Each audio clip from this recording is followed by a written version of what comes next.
Ladies and gentlemen, good afternoon. My name is Joanna Król and I work at the POLIN Museum of the History of Polish Jews.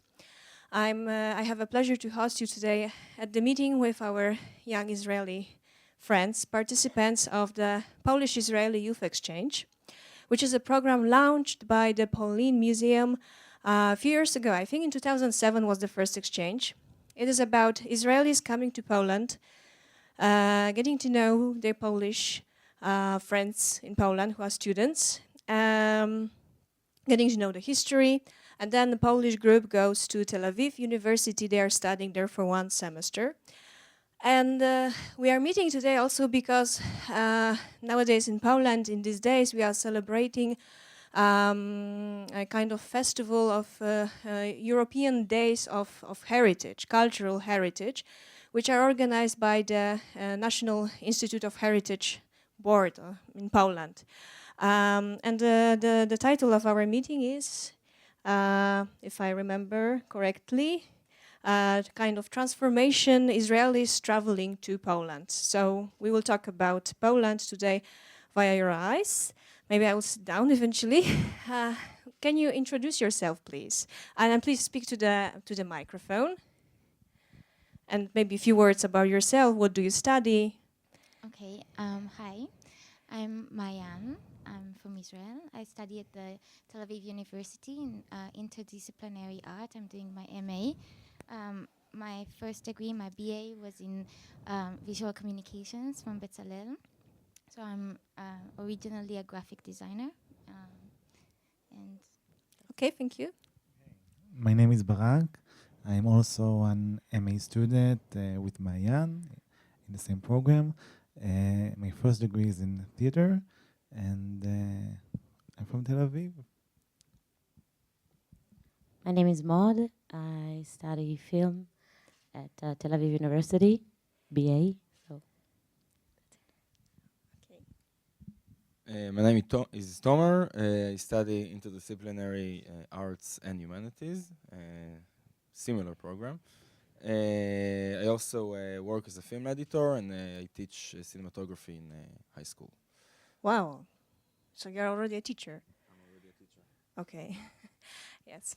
My first question to you, before I ask you about films you made, because during this program you were participating in some kind of workshops with, especially with film footage sources. But I would like to ask you at the beginning. Then I will, of course, I would like to ask you about these films. But first thing is, what was your first association when you thought about Poland? Please. Okay. My first association, I don't know, because my family is from Poland, and my first association is roots, it's family, it's culture. I know that most of you expect that I say Holocaust camps, snow, but yeah, it is my second time in Poland, and I like it very much, and I'm very upset that we are leaving tonight. So yeah, don't cry. Some emotional participants. yeah, so actually this is my first time in Poland. I haven't been to a camp tour. And this is something we've talked a lot about during our stay here. And actually, like, through our education system, and of course every education system has its own narrative. Well, in our narrative, or what we study at school, we associate Poland completely with the Holocaust and with anti-Semitism. And so when you look at the map, and this is very honestly talking, there is a big cross over Poland. We don't think about it much more than you know what we're taught, and these tours they take us from school. So actually, this was a very awakening experience and very eye-opening to understand that there is more to Poland than Holocaust and death and things to do with Judaism or the now the absence of Jews. So yes, this is truthfully speaking. For me, it was the second time in Poland after I was in this kind of Holocaust delegations in high school. I think for me the first association with Poland, I would have to say these are two different associations, because one is definitely the Holocaust, anti-Semitism, whatever is part of the general narrative of Israel today, as if what happened on this land is the reason why state of Israel exists. I'm saying very generally, but on the other hand, I also got to meet a lot of Polish people when I'm hosting couch surfers or when I'm traveling abroad. So I felt like I knew two different Polands, and I think what happened to me here is that I saw the connection between the historical context and the present of Poland, which is different, but it's not like disconnected, the history and the present. And for me, that was really interesting to meet new generation Polish people, but also to see how they're also part of the history context of the land. Thank you. You have some family roots here, and as I understood, you found some new news about your family. Am I correct? So, what was your association? What was your Well, like Tom, I was also in the camp trips, but then it was very different, because you're 17 and you study in a certain way, etc. Growing up in a family, I didn't even know I have so many roots here. For me, I was French, but they came from Poland before, but they erased everything, and the main association was blame. Not to talk about Poland, not to speak Polish, not to tell anything to anyone. And it came to the situation when I tried to discover things about my grandfather, whom I never met because he was really old. It was hard. Nobody knew anything, and the people that knew things already passed away. But slowly, I started to discover. I went to the Zich, and with the last name and some birth certificates, we started to create this kind of puzzle. And I thought it was just in Warsaw, and then it was in Lublin, in Zamość, and so I didn't finish that project. Actually, it's an ongoing project. I want to continue to discover more and see what was the story here before, because, like I said, there's a big, heavy feeling, and they put it behind them. So, I wanted to ask one question more about. You said, Mayan, that in education in Israel, there are two basic points which are somehow, or maybe basis. You said history of Holocaust and anti-Semitism, with a special focus of Poland. What do you mean by this? What exactly do you learn about Holocaust and anti-Semitism, about Poles and Polish approach to the Holocaust?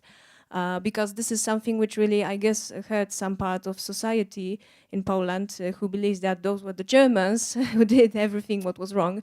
Nowadays we are discussing that, but what exactly is an education system in Israel? Can you explain us, please? Yes.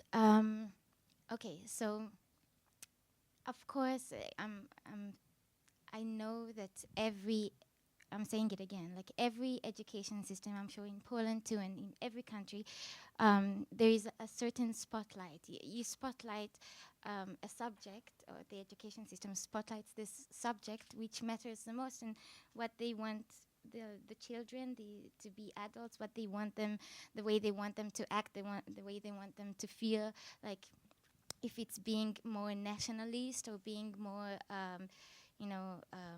a better citizen. So our education system tells the whole story from the Jewish point of view, which means that just when we arrived here, just when we started talking, and yesterday we were also at Auschwitz, and also like the museum in Auschwitz tells you a lot about what happened with the Poles during the Second World War, and this is something that we were kind of blind to. We didn't understand the suffering and the situation that the Poles were in, with the Russians and the Germans, and all that happened at the time, the fear, and we only knew that they were I don't want to say you because it wasn't you, but that the Poles were bystanders. That's in a good way saying bystanders, because they were Those who are observing, in a way, yes? either observing or helping. But we were totally not seeing the others, the fear and the regime, the fact that Poland was quite a new country because it was erased for 150 years, and it was quite a new country when the Second World War started. So we were completely blind to the situation of the Poles. So all that we could see and all that we know is that you were here, and the Jews were here too, and now there are almost no Jews, but there are still Poles. So that's it. That's the part of blame that I was talking about. That it's in a way that when you come to Poland, your parents, they even tell you, like, don't. It's cheap, yes, but don't buy anything on this, because it's so many years later. But there's like this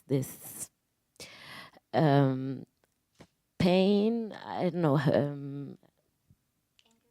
anger that they still feel, or that they were neighbors and they were friends and they went to the same schools, and in one day they were not, and I guess it passes on generation by generation, by education, by family stories, by a lot of things.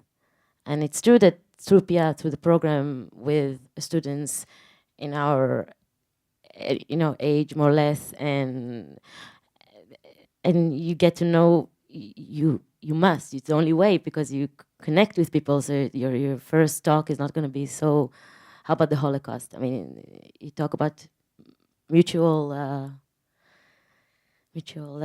interests. Yeah. So it's already, from that point, it's already a new start. It gives a new chance, I think. And Barak, what about you? About the education system, or what? This family experience, which might be a bit different. Was there any blame? Actually, my family worked in Poland during the war, but the Holocaust is very vivid in our memory, in other aspects. No, I can't say there's blame. My family encouraged me to go to do this program, and encouraged me to explore. I think there is a process in the last few years, that we want to know more about the new generation, the new youth, the third generation wants to construct his own narrative and his own history and his own ideas, and I feel it very much in this group and the Pulse group, and it's working. That's what I feel. Yeah. I want to add something. I think it could be understood wrongly, as if in the Israeli education system is teaching people to hate Poles or to blaming them in the Holocaust or something. I think it should be understood that it's something that is implied out of facts. It's kind of a, let's call it like a structural situation here, because if you know that there were Jewish Poles, as mentioned, now there aren't, but there are Poles, you say, okay, what happened in the middle? If you only tell the story through the Jewish perspective, you get the idea as if everyone else was just a bystander and was just looking from the side. This is, I think, it's not a matter of like actively teaching something against Poland, but more than narrowing the narrative so that it is implied these kind of conclusions. Also, I think it is very interesting to see like that today, while you can say there is some this kind of perceptions of the Polish people, the Israeli and German relationships are maybe better than ever. I mean, there are only in Berlin there are over 30,000 Israelis living right now. It's enormous. It's amazing to think about it. And obviously with the Germans, it's much more obvious to blame. I think this is also part of the situation where the guilt of the Germans is so big that you can't see that. You can't make it real. You can't see the other person in front of you, your German friend, as part of this history. You can't blame someone for being a Nazi, but you can see someone as a bystander. This is some kind of a mid situation. It is very hard to ignore. It's very hard. It's easy to keep it because it's not so huge as being a Nazi or something like this. And I think that's the complicity of the situation here. I understand. And why Berlin is so popular, in fact? Did you ever think about it? I think to further what I'm trying to say,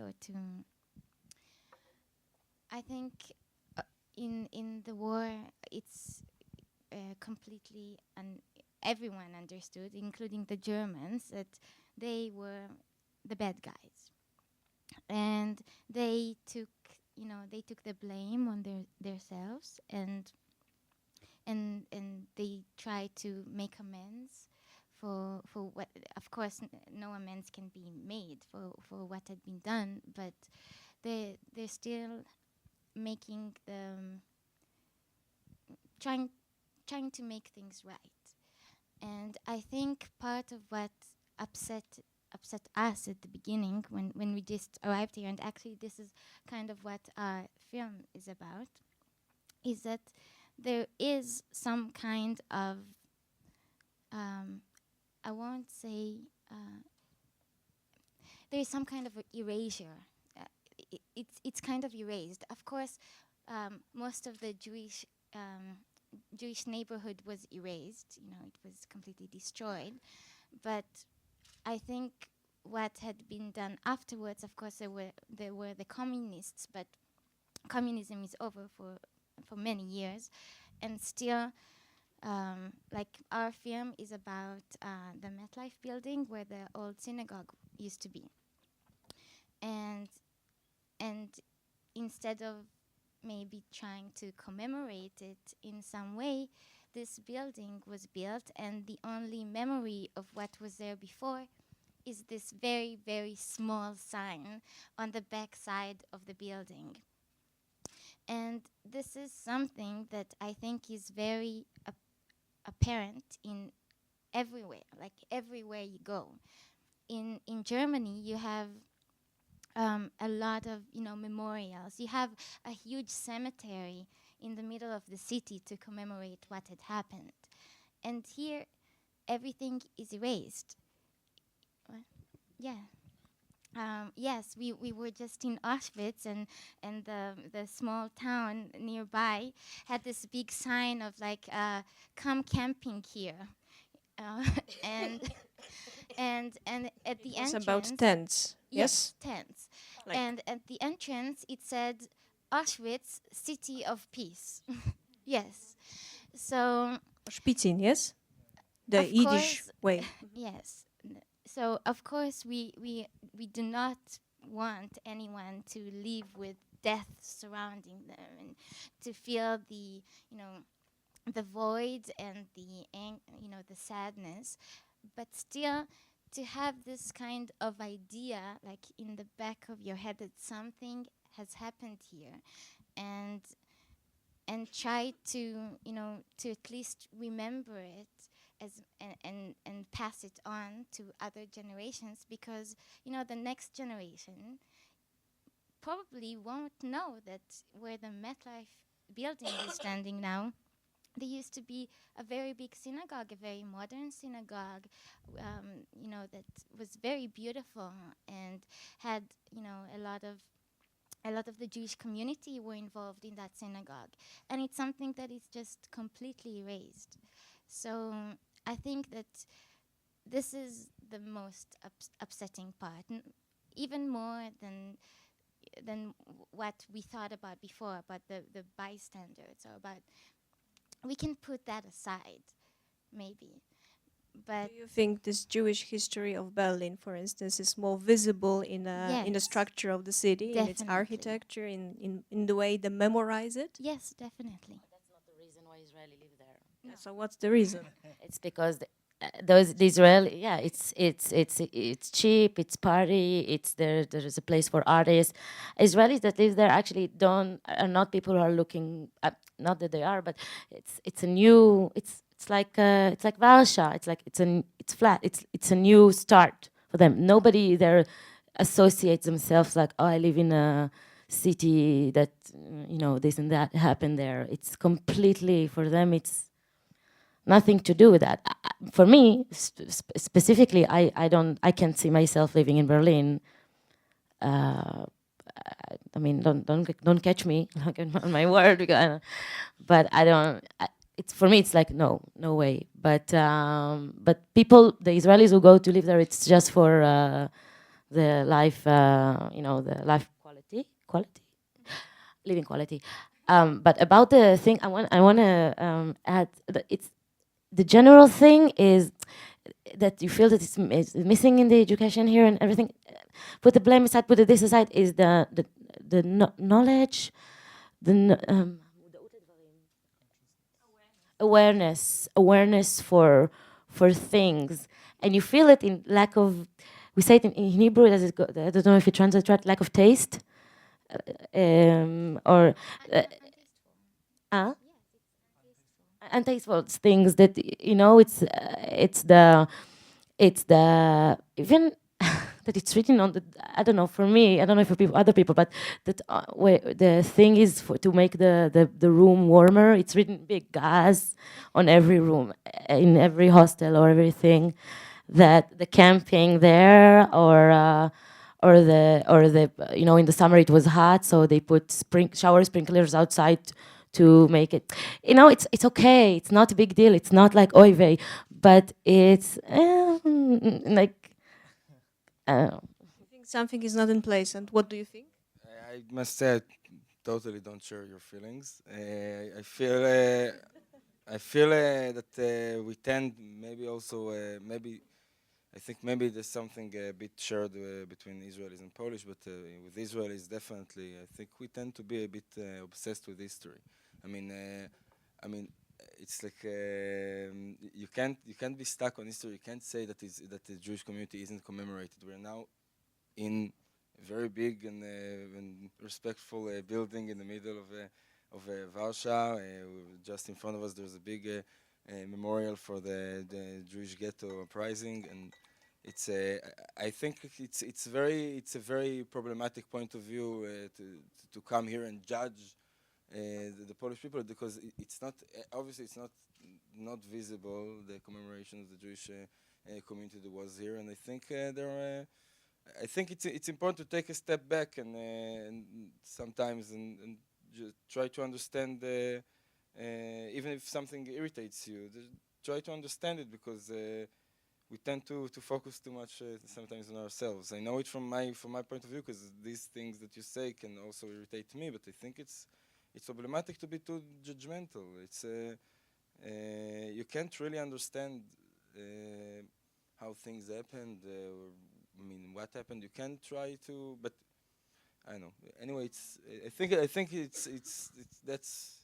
I don't think it's coming from a judgmental place. It's exactly it's the opposite. It's just, I think, in order to move on and continue to the next step, I think there must be some kind of mutual understanding that something has happened here, and there are almost no Jews here.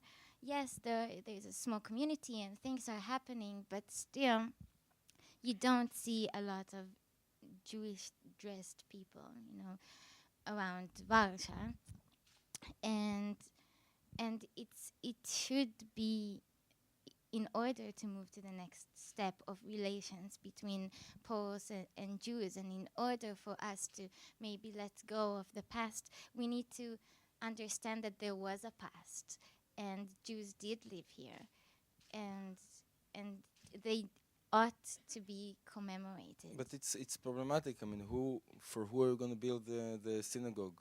I mean, who's going to? You don't need to. It's like as Yes, I see it, but for instance, we just with I was filming one of the projects now in our multimedia workshops, and we got to this miniature museum, and one of the projects that they're working on now is like a perfect miniature of and a pretty big one. With the Ministry of Education, yes? Yeah, it's not that something. It's something that is apparent here. For us, it's very easy to say this is not here. This is not, but I think it's problematic. What can you do? Can you really, like, would you like start and build all over again the ghetto? It's like no, I don't think the ghetto should. Yeah. No, but a bit problematic. I mean, yes, but when you walk through Warsaw, you do have these little signs of who lived here or what happened here, and I think that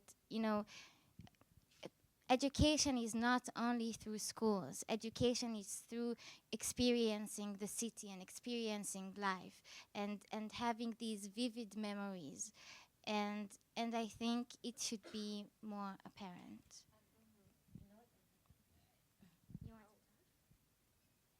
Yes, question. It's not a question, it's a reply. Is it allowed to reply? It's a comment. Yes, please just speak to the microphone so it will be translated, okay? Oh, yes, of course. For those who have translation.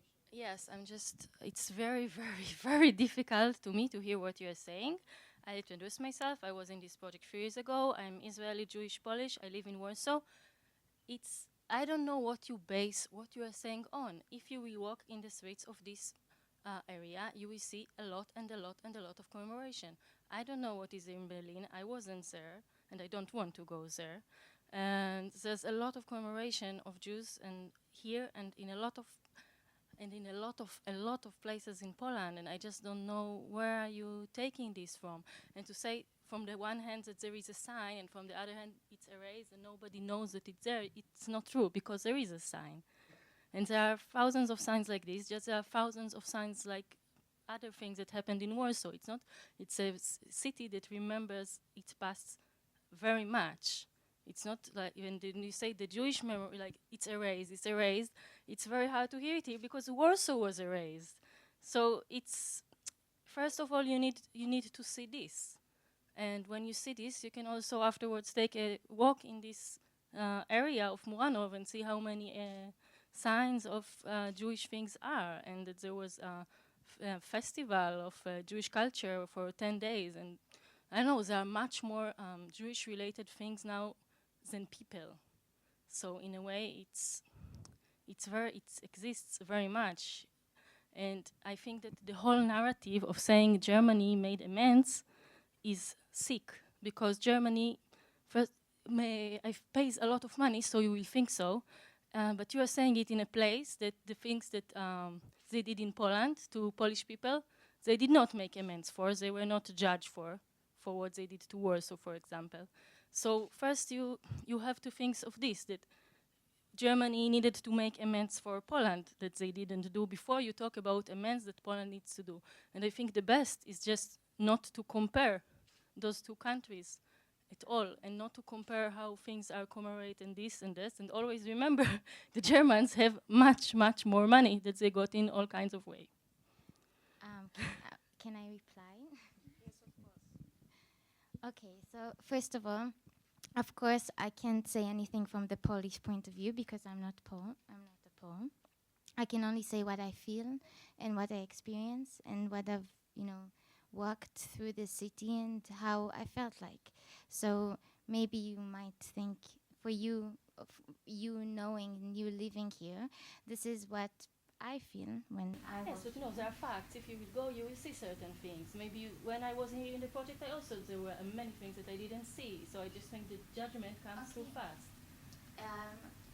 But in general, and also, this is also something that we talked about it actually today. Yesterday we were in Krakow, and we bought this. We saw these little Jews that they sell just next. Jew sculptures that they sell next to Santa Claus and goblins and all these mythological creatures. And then you have the Jew with a bucket of money and a small coin. So it's sold in the center of Krakow in a large market, and it's also sold in the Jewish district there. And we actually understood that it's a sign of good luck. It's a good luck charm. You rub it or something, and this is for me. It was the understanding that something was not understood, because I don't understand really how can someone not see it as this being wrong or insultful, like offensive, yes. And I don't know. Of course, I'm not a Pole, and I don't know how. Like, I can imagine how you feel towards the German. Yes, the war was terrible, and they did terrible things, and I can only speak from my point of view, and try to understand other points of view as well. And about making amends, I said it before, you can't really make amends. And yes, you can pay money, but it's still not saying, like, no, you can say 1,000,000 times I'm sorry, but nothing is, nothing will make up for what happened. Not only for Jews, also for Poles, for gays, for gypsies, yes, for everyone. But of course, the only point of view we can take is our own. And as a Jew, as an Israeli, when I come here and I see and I walk through the streets, and what I see is the pavement, the sign where the ghetto was. And you have so many, and even here in the museum, it's not coming from, I don't want you to understand it as a judgment. It's just to understand a point of view. And something that it is a little hard to see, like on the one hand, the Israeli delegations that come with the flags and, you know, to the statue. And of course, I have a lot of critical things to say about that. But then on the other side, you have these people sunbathing and, you know, doing sport and maybe some people will find that, you know, offensive. That in a place where you're supposed to commemorate people, you know, people sunbathe. So it's very difficult to talk about it, because of course there are many sides, and I can understand you know, Poles wanting to continue on with their lives and building, you know, building beautiful lives and beautiful buildings and doing everything that everyone should do. But on the other hand, this is the other hand. Is it your first time in Poland? Mm-hmm. I know you that during your trip here, you visited our core exhibition. Which perspective probably is not exactly a Jewish perspective, although it was designed and made by Jewish and non-Jewish, Polish, non-Polish designers and scientists and researchers. Do you think it's helpful to go for this exhibition to understand what happened here? First of all, that's actually I want to say before you asked it. I think it's for me what was really interesting here in Poland is that is to see the on side with everything you said, obviously, but there's some kind of longing, at least in some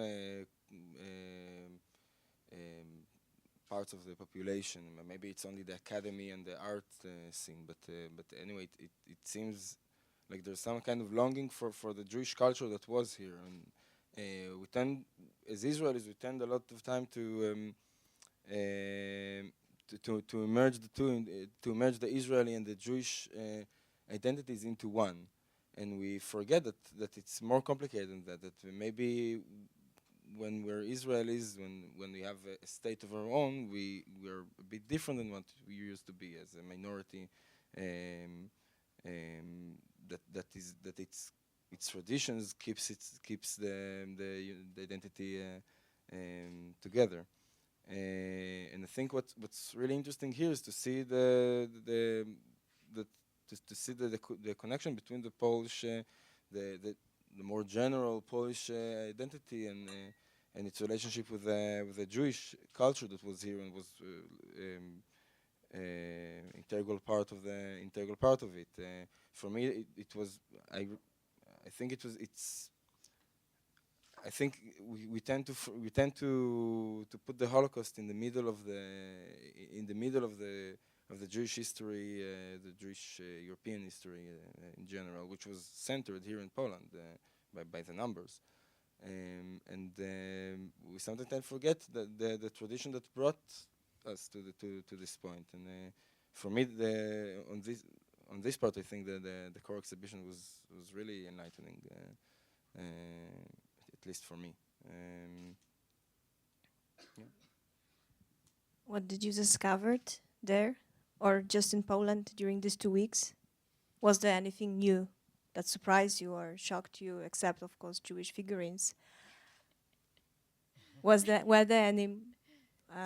It's a difficult topic with small Jews. Yes, they are good luck. Like, you know, without the Jew, it's like there is even a proverb: bez Żyda będzie bida. Like, you know, no Jew, so you will be poor. That's a part of Polish collective imaginary system almost, which is, I can understand. It's shocking, but apart from that, you also met Polish students, and how it was to eventually meet them and to see these different dimensions of Poland, which is not always related to the Holocaust. Okay, first of all, we've learned a lot about Poland history. We didn't know that Poland was conquered most of our existence and not really a state or a country over that 1,000 years. As for the people that are sitting here, it was a very special. Don't cry. It was a very special encounter. I feel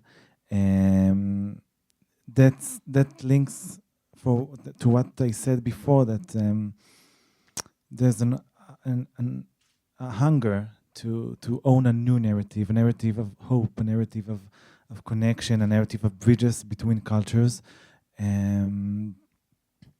But I must add another point that we know that those people who are sitting next to us are the elite of the Polish society, the Polish new generation. You are right. Except at nights. Tonight everyone is wild. Yeah.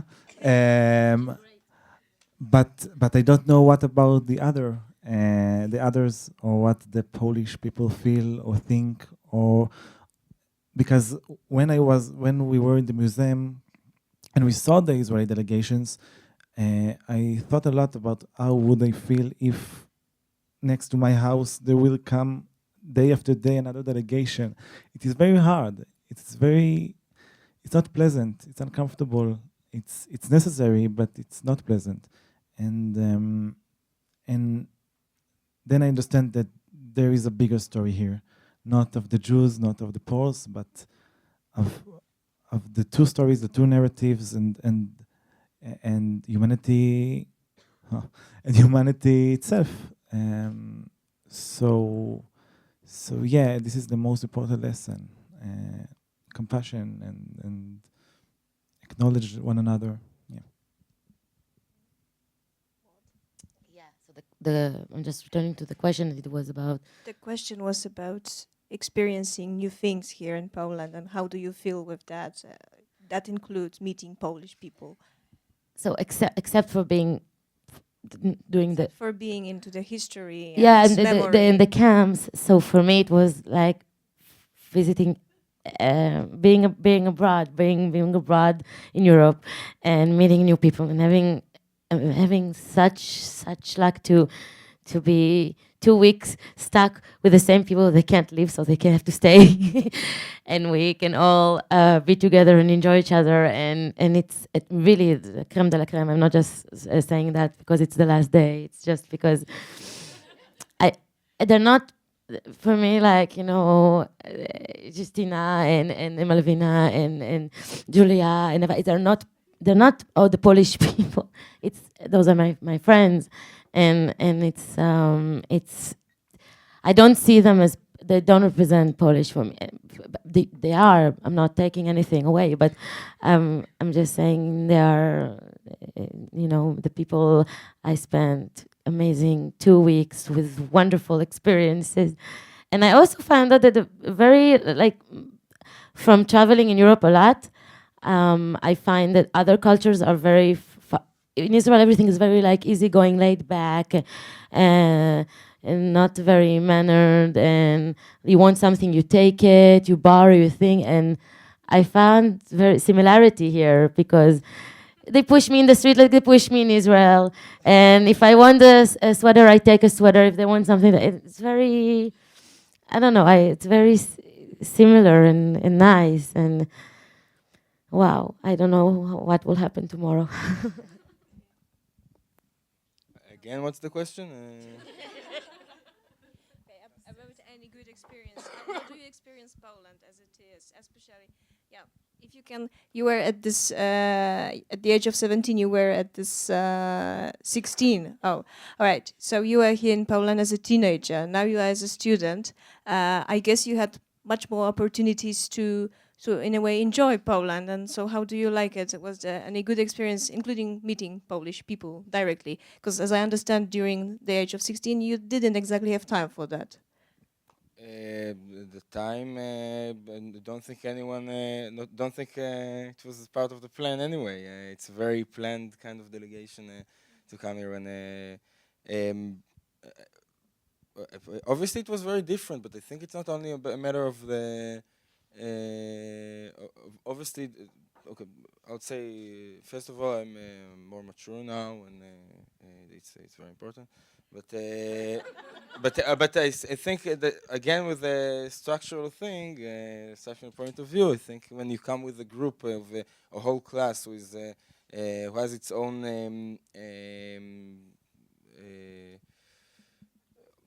like relationships and balances and what we bring from Israel, and it's all, we're not open to new things nor meeting anyone new, so nothing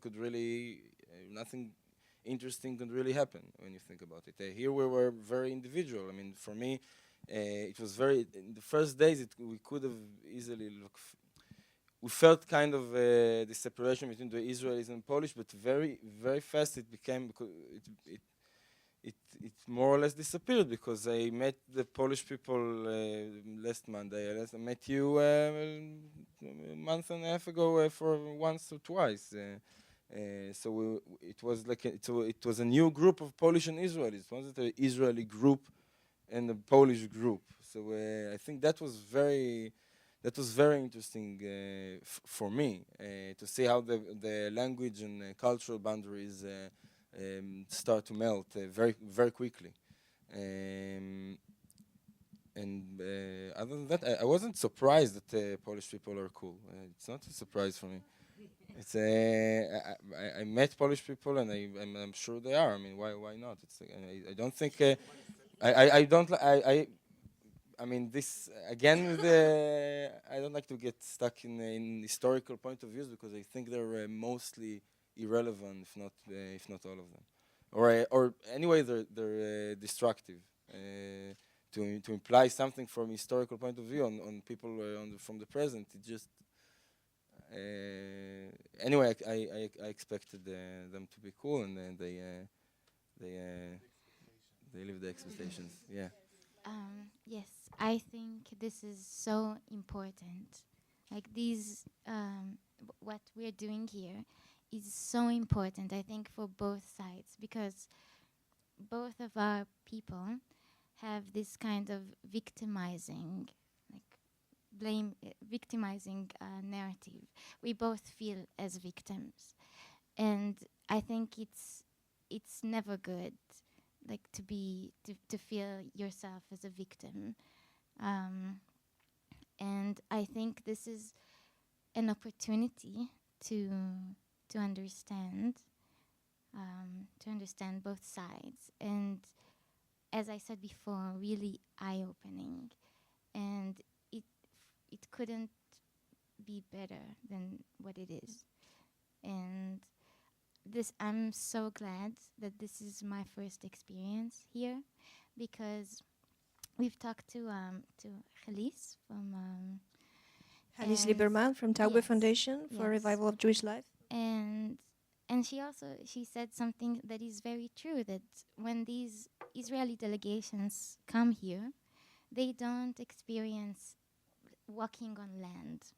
All they experience is being on the bus and off the bus, on the bus and off the bus, from one camp to another, from one memorial statue to another. And this is something completely different. This is actually, like yesterday we took a car and we drove from Krakow to Warsaw, and we experienced the city, the land, the countryside, things that have, yes, a very good restaurant.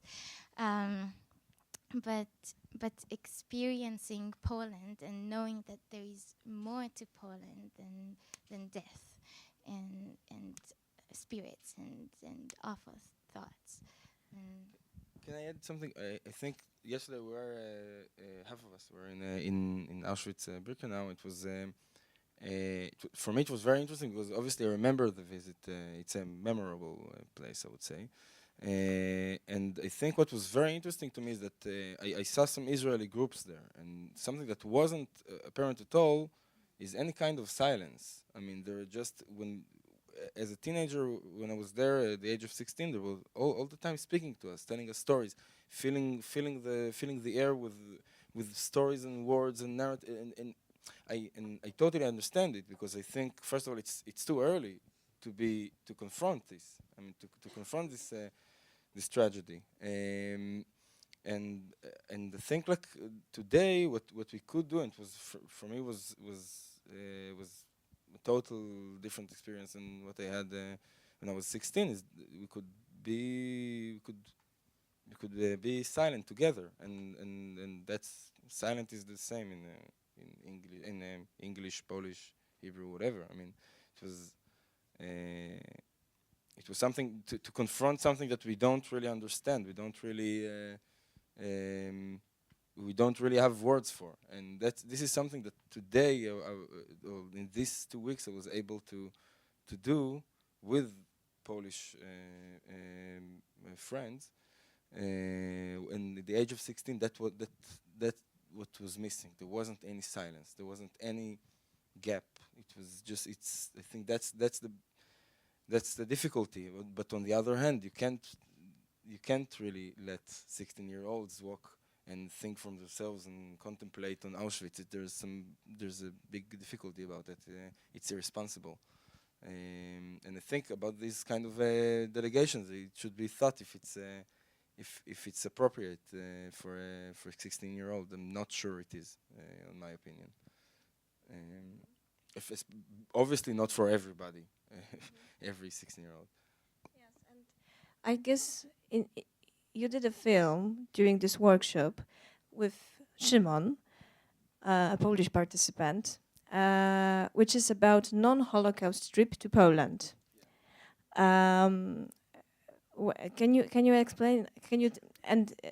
The film, unfortunately, we cannot screen it for you, but the film starts like Szymon is a guide, and he is doing some kind of, as I understood, you do a kind of started questioning Israeli people who are around the museum, asking what do they know about Poland, and most of the time they relate to the history of Warsaw Ghetto, Auschwitz, Birkenau, and then Szymon says, so they really lack of a lot of things. And then you're doing a tournée in Warsaw, like the old city, a nice education, Ministry of Education building, which has a historical site and so on. And then I felt that everything becomes more and more gray, and also the film is becoming black because Szymon is more and more discouraged. As I understand, he doesn't have customers. Nobody is coming to the no-Holocaust trips.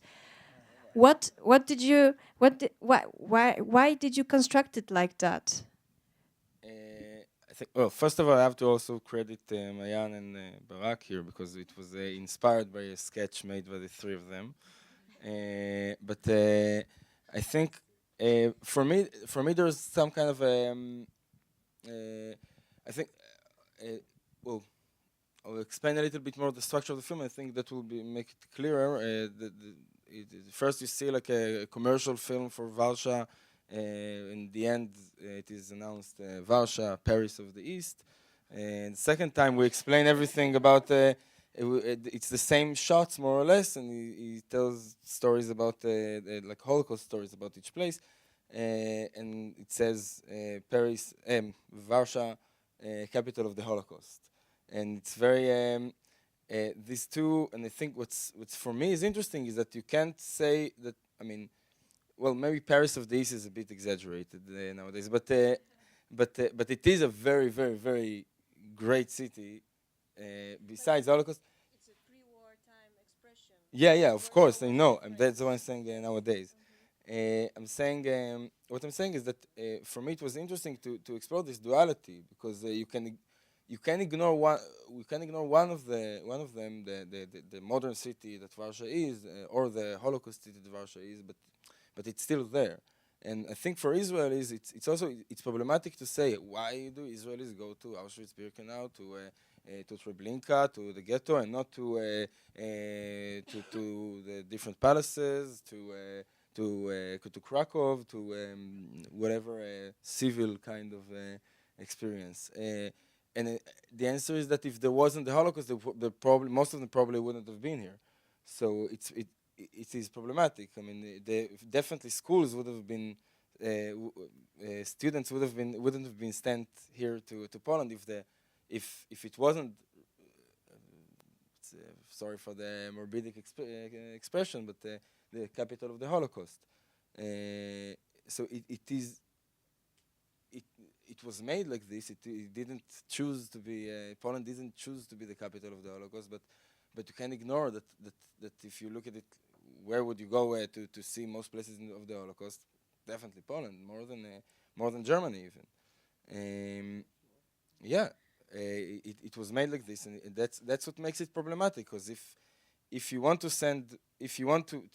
commemorate in Israel the history of the Holocaust, if you see it as a crucial part of the Israeli narrative and it's a core reason for existence, then you'd have to visit Poland, but then you have the problem of how do you tell the story of the Holocaust without making it a very Jewish narrowed story that limits our perspectives, as it was said here. I think it's problematic, and I don't really have an answer for it. I think the way to do it is just to try to be more try to be smarter. I don't know. Try to make it. Well, also maybe when people are a bit older than 16, but also I think the more these kind of programs of going to Holocaust memorials of each kind, the more they're integrated with some kind of an encounter with Polish people and some kind of mixed point of views, and try to see different perspective on what we see as ours. I think that's how you can make it. You can also make the Holocaust the Holocaust commemoration more effective in the long term. Thank you very much. I guess I can open now a discussion. If somebody from our audience have some questions to our participants, please feel free to ask some questions. Yes. Please. Can you introduce yourself and then ask the question, please? Okay, my name is Katarina. I used to live in Warsaw. I left Warsaw like 40 years ago or something, when I was 20. And I do have a kind of the same experience as you have. Miriam, yes? Mariam, because there are not so many signs about Jewish past before the war in Poland. And I think it could be nice just that there was a Jewish shop, there was a hospital, there was bakery or whatever. And Holocaust you see only in ghetto signs, but not in other places. And the other places, Jews were hidden by Polish people, maybe they were caught, they died. You don't see those signs, but such things happened a lot. So I agree with you. But I think it's very good that you do trips where you meet Polish people, and it's not only Holocaust tour, because Poland has another things. And I don't like those Jewish statues as well with this 1 crown or something. I always ask at the shop, why do they sell it? And I know it's for luck, but I don't like it. Thank you. Yes. Questions? Please. I just wanted to add something about the signs and the commemorative plaques you can see or you cannot see in Poland. I work at university, but besides I work in some kind of NGO foundation called Forum for Dialogue. It's among the nations, Polish and Jewish dialogue. And what we do, we have a special program which is actually led in schools, middle schools and senior schools in for the whole country. It's called School of Dialogue, and we try to show the students that the places they live, and it's in the country, so very, very little towns, that they're actually shtetls.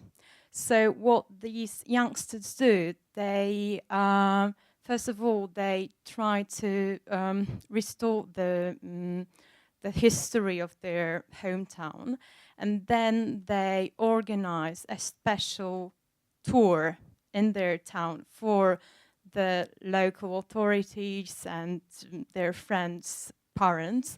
And for instance, they say, so 100 years ago here there was a house of this and this man, and today we have a bank, for instance. So I know that perhaps it's not that visible in Warsaw because it's a big city, but there is much work which is done. So Forum for Dialogue, just have a look in the internet. It's very nice. Hi guys, nice to meet you here. My name is Marcin, and I think, as you told Mayan, it's absolutely amazing and important that you are here. But one thing, listening to you could be in some time very painful for real Paul, yes, because it's kind of disappointed love here, yeah? Disappointed love of Jewish side, from the Jewish side, and a disappointed love from the Polish side. Why are you telling stories like this? For example, because we have been such an amazing nation here. And from your side, if you have been, or if you would be such an amazing nation as you intend to be, or intend to think you are, so why we have so much painful stories about the war? I think one thing is very important. I'm absolutely on your side. It's not so many signs of Jewish life here in Warsaw. It's my opinion too.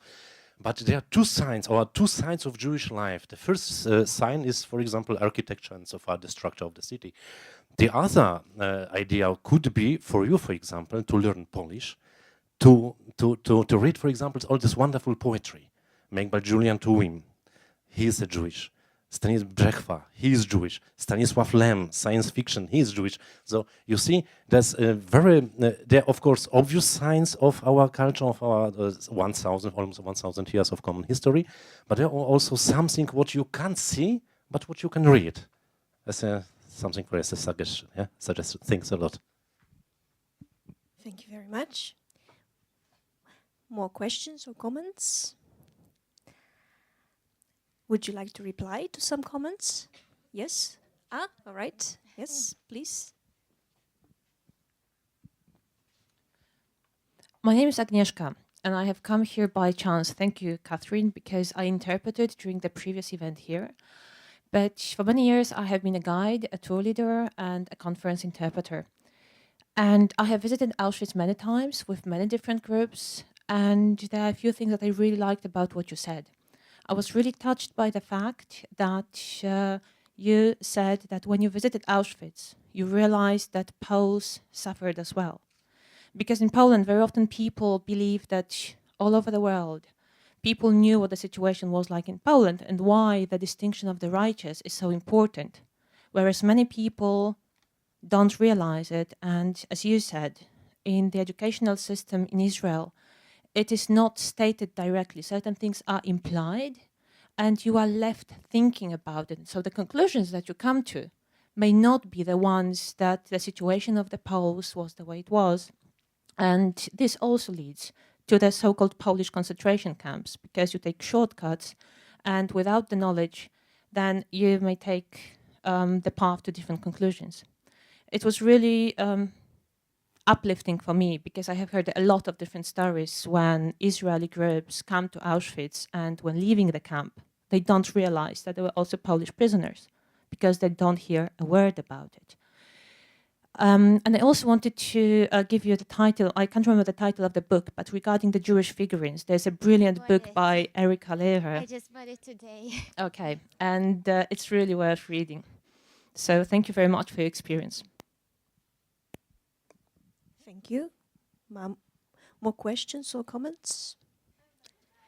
All right. Hello, my name is Marcela. I would like to tell you that, in my opinion, maybe there are some signs, but maybe there are not as much signs as it should be here in Poland. However, there are also some groups of people who would like not to remember a Jewish history. But on the other hand, there is a great and vivid discussion about that. And every time the books which shows the position of Polish people, the good position but also the bad position, when they are published in Polish also, they are things which have a great impact on a lot of people, especially in the surroundings in academic surroundings. So I work with students, and I know that these debates are very vivid. So I think that it's a very important thing, and it's a sign that Jewish questions, that Jewish issues and position of Polish people, Jewish people, and German people is still very, very important and very vivid in Polish, even academic, but not also academic, but social debate. So I think it's a great sign which shows that it's important for us. Thank you.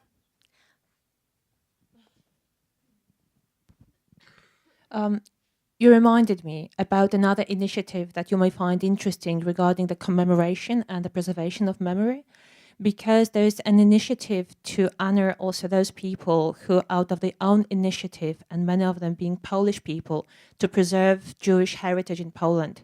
It's called Preserving Memory, and those awards have been, I think, given for about nearly 20 years now. So you might be interested and actually find it interesting to go on the website and just read some of the stories of people who've been looking after Jewish cemeteries. Brama Cukiermana in Będzin is one of those initiatives as well. So you will find a lot of stories about how people may be outside of Warsaw, but they do look for the traces, they do look after them, and there are a multitude of really interesting initiatives done by the Poles for the Jewish heritage as well. Thank you very much. Anyone would like to, reply, to comment? I would just like to comment on what's your name? Agnieszka. On what Agnieszka said. I think it's not only.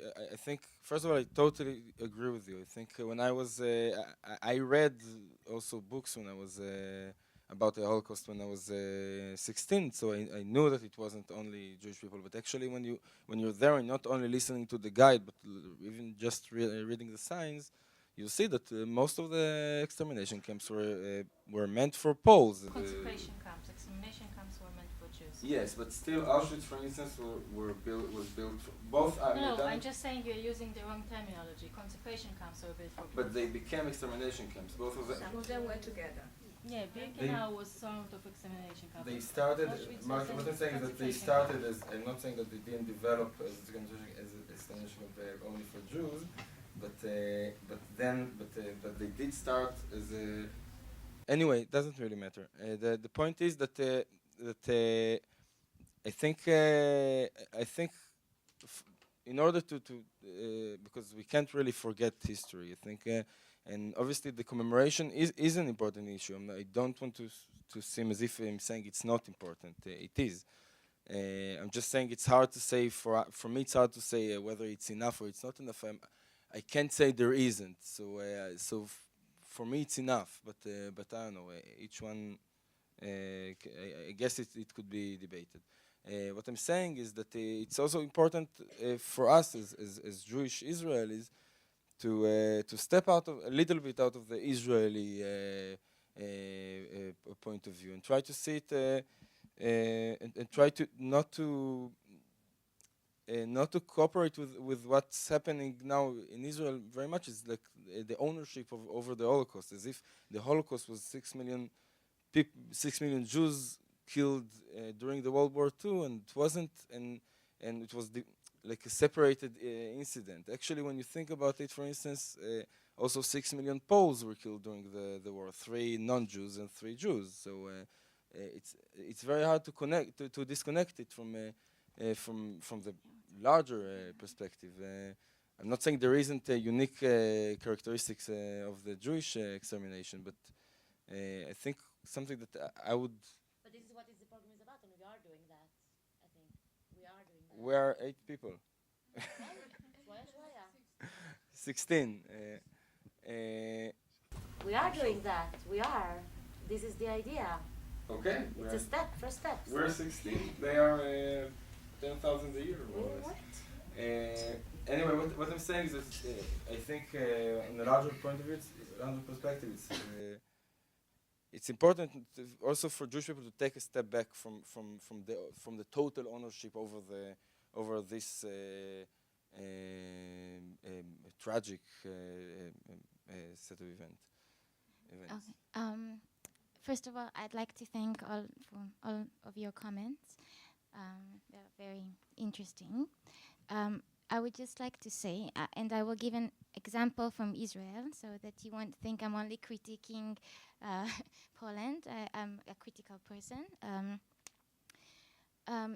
What I was saying before about education not beginning or ending at school, but education being all around us, experience how we talk, the language we talk, the sculptures we see, the names of the streets.